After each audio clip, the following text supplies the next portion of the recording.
दोस्तों, मेरा नाम सुदेश है और मैं राजस्थान के एक छोटे से ज़िले कोटा से बिलोंग करता हूँ। कोटा में कई जगह ऐसी हैं जहाँ भूतों की कहानियाँ बहुत ही ज़्यादा मशहूर होती हैं, लेकिन एक हादसा मेरी ज़िंदगी में भी दखल ले चुका है। साल 2013 की बात है, जब मेरी उम्र 23 साल की थी। उस समय मैं पशु चारण का काम करता था। दरअसल हमारे घर में तकरीबन 51 गायों का एक बड़ा सा समूह था और उनके पेट पूजा करने के खातिर हमें उन्हें कई सारी जगहों पर लेकर जाना पड़ता था, जैसे छोटे मोटे जोहड़ या फिर छोटे मोटे खेतों के अंदर उनकी चराई की जाती थी। जोहड़ जंगल का एक ही छोटा रूप होता है और जंगल विशाल रूप में पाया जाता है। हर रोज मैं शाम के तकरीबन 7 बजे ही अपने घर लौट पाता। जल्दी अपने घर में लौट पाना मेरे लिए बड़ा ही मुश्किल काम होता, क्योंकि गाय भैंसों को चराने में मेरा काफ़ी वक्त गंवा हो जाता और फिर आकर मुझे पढ़ाई भी करनी होती थी। दोस्तों, कभी कभी हम कुछ ऐसे स्थानों पर पहुंच जाते हैं जहां पर भूतों का होना एक आम बात होती है। हालांकि हमें इन चीज़ों पर काफ़ी यकीन था और विश्वास भी किया करते थे, क्योंकि भूत प्रेत जैसी चीज़ें अक्सर उन जगहों पर पाई जाती हैं जहां पर ज़ोरदार सन्नाटे के साथ साथ अंधेरे की एक गहरी चादर बिछी हुई हो, क्योंकि बुरी शक्तियाँ काले रंग में रहना पसंद करती हैं।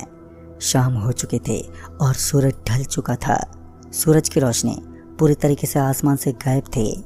इसी बीच आज मैं अकेला एक जोहड़ में घूम रहा था। चारों तरफ लंबे लंबे पेड़ मुझे दिखाई दे रहे थे। पेड़ के ऊपर बड़े बड़े कांटे लगे हुए थे।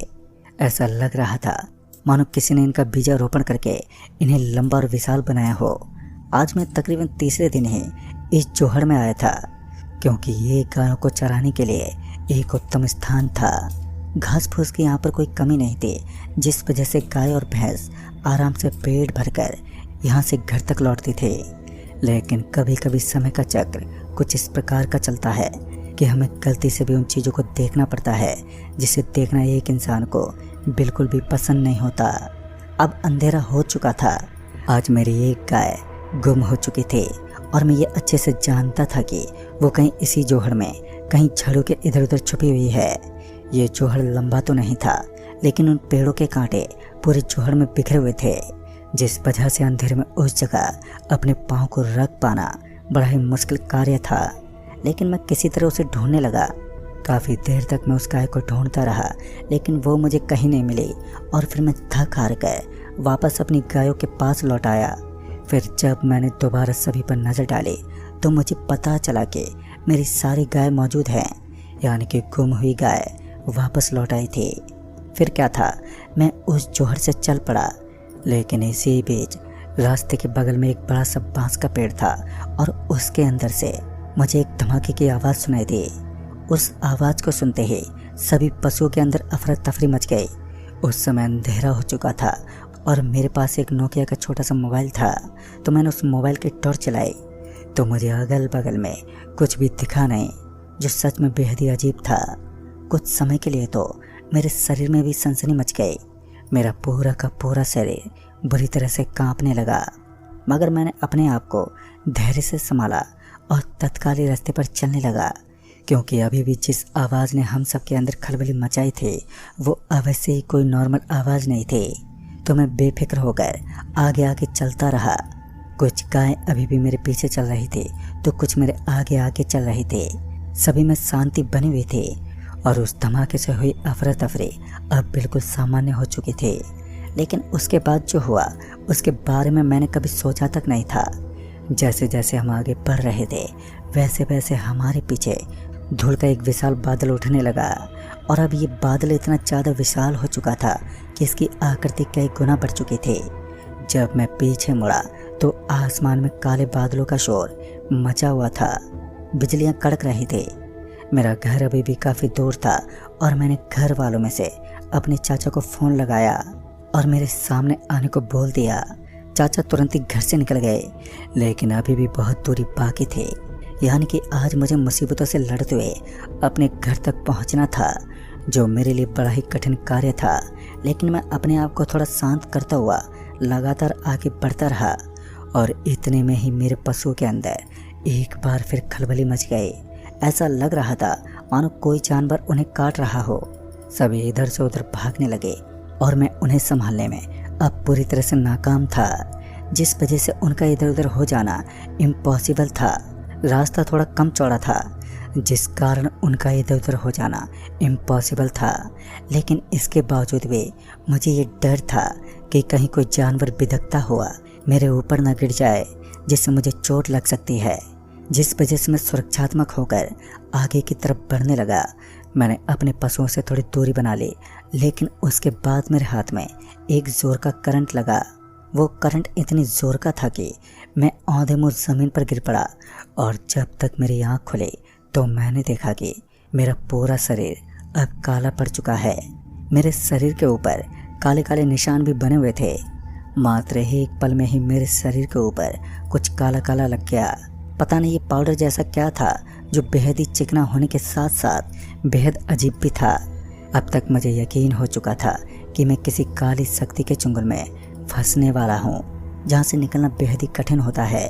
सामने की तरफ मैं अपना मुंह ताकता हुआ देखने लगा और मेरे शरीर पर लगा बिजली का झटका इतने जोर का था कि इसे सह पाने में बिल्कुल भी सक्षम नहीं था।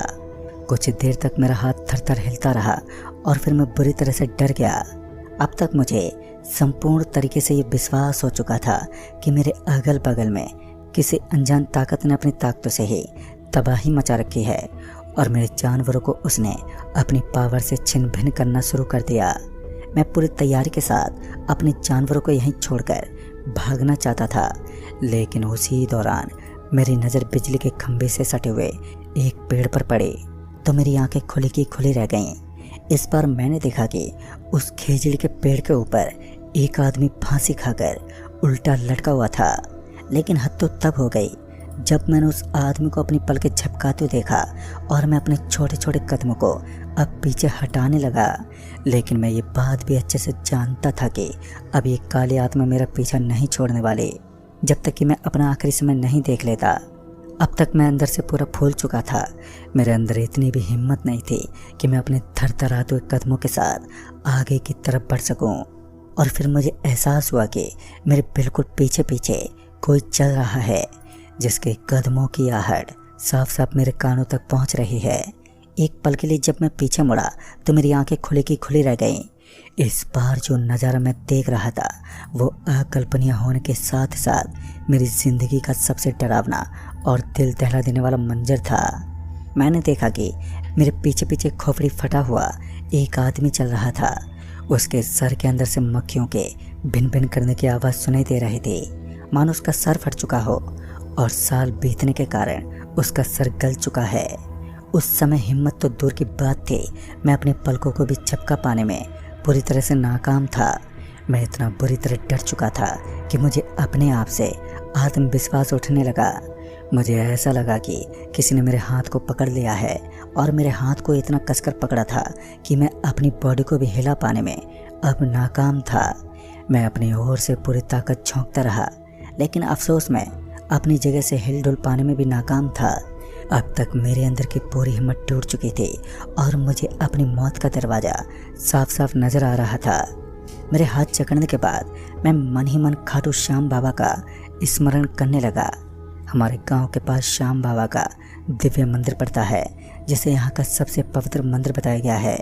कहते हैं कि आज तक इस मंदिर के अंदर अपने तन और मन से जाने वाले इंसान की सारी दुविधाएं बस एक पल में ही ख़त्म हो जाती हैं। तभी मैं उनका नाम जपने लगा और फिर जब दोबारा मैंने अपनी आंखें खोली तो मुझे अपने सामने से अपने अंकल मेरी तरफ आते हुए दिखे।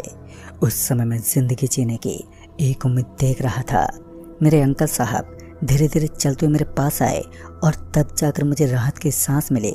फिर जब मैं पीछे मुड़ा तो मैं पूरी तरह से नॉर्मल हो चुका था और वो शख्स भी गायब था। लेकिन आज मेरे अंकल का स्वभाव थोड़ा विचित्र लग रहा था। जहाँ उनके बोलने का अंदाज थमता नहीं था, तो आज उनके मुंह से मैंने एक लफ्ज़ भी नहीं सुना। मैंने भी ज़्यादा ध्यान नहीं दिया और उनके आगे आगे चलता रहा। फिर थोड़ी ही दूर आगे जाने के बाद जो दृश्य मैं देख रहा था, उससे अजीब दृश्य मैं अपनी ज़िंदगी में कभी देख भी नहीं सकता। मैंने देखा कि मुझे अपने सामने की तरफ से अपने अंकल आते हुए दिखे। सबसे पहले वो मेरे पास आए और मेरा हाथ पकड़कर मुझसे पूछने लगे, तुम ठीक तो हो ना? तुम्हें कुछ हुआ तो नहीं? मैं अपने अंकल की इन बातों से पूरी तरह हिल चुका था। भला ऐसा कैसे मुमकिन था? जब मैं पीछे मुड़ा तो वहाँ कोई नहीं था, लेकिन मेरे गले में मौजूद एक ताबीज चमक रहा था और तब जाकर मैं समझ गया। और आज एक चमत्कारी शक्ति ने ही मेरी सुरक्षा की है। दरअसल मेरे गले में बंद हुआ ये दिव्य ताबीज श्याम बाबा का ही था और आज श्याम बाबा ने स्वयं मेरी मदद की। दोस्तों, आज भी मैं भगवान का आभारी हूँ कि उस दिन उन्हीं के कारण मैं अपनी जान बचाकर निकल गया। और इसीलिए कहते हैं हमें ऐसी जगह पर कभी भी अपना समय गंवाना नहीं चाहिए जहाँ पर मौत का तांडव मचता हो। हालांकि उस दिन के बाद मैं कभी भी 6 बजे के बाद किसी भी ऐसी सुनसान जगह पर नहीं रुका, क्योंकि डर ने मेरे अंदर इस कदर बवाल मचा रखा था कि मैं भूल कर भी इस बात को भूल नहीं पाता। तो दोस्तों, इस कहानी में बस इतना ही। तब तक के लिए बाय एंड टेक केयर।